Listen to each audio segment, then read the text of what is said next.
In today's video, I'm going to teach you how to recall an email in Microsoft Outlook. We all know that sinking feeling when we hit send and realize there's a mistake in the email, or perhaps it was sent to the wrong person. Luckily, Outlook provides a feature that can help you recall that email before it's too late, and today we'll walk through this process together.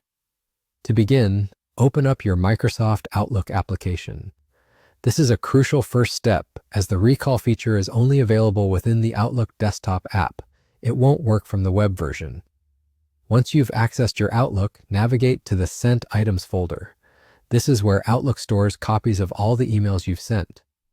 It's your first stop whenever you need to go back and review or take action on a message. Once you're in the Sent Items folder, look through the list to find the email that was sent by mistake. When you found the rogue email, you will want to open it by double-clicking. This opens your email in a new window and allows you to perform more actions on it. Now with your email open, direct your attention to the top of your window. Here you will see different menu items and categories. Look for the Move group, which will contain several options to help you manage your email.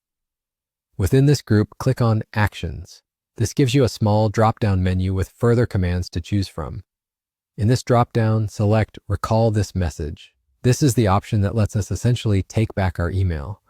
Once selected, Outlook will give you two key choices. The first option is to delete unread copies of this message. This action attempts to remove the email from the recipient's inboxes, but only if they haven't already opened it. Alternatively, the second option offered is delete unread copies and replace with a new message.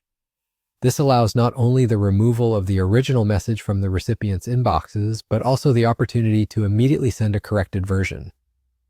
After you've decided on the best option for your situation, whether you are simply recalling or replacing, click OK to confirm your selection. It's important to note that the success of recalling an email greatly depends on several factors, such as whether the recipient has already opened the email account setup, and whether you and the recipient are on the same Exchange server. Once these steps are completed, you should receive an email notification from Outlook indicating whether the recall was successful. Remember, while this feature can be handy, it's always a good practice to double-check your emails before hitting send. By mastering this recall feature, you can save yourself from many email mishaps. Thank you for watching, and happy emailing.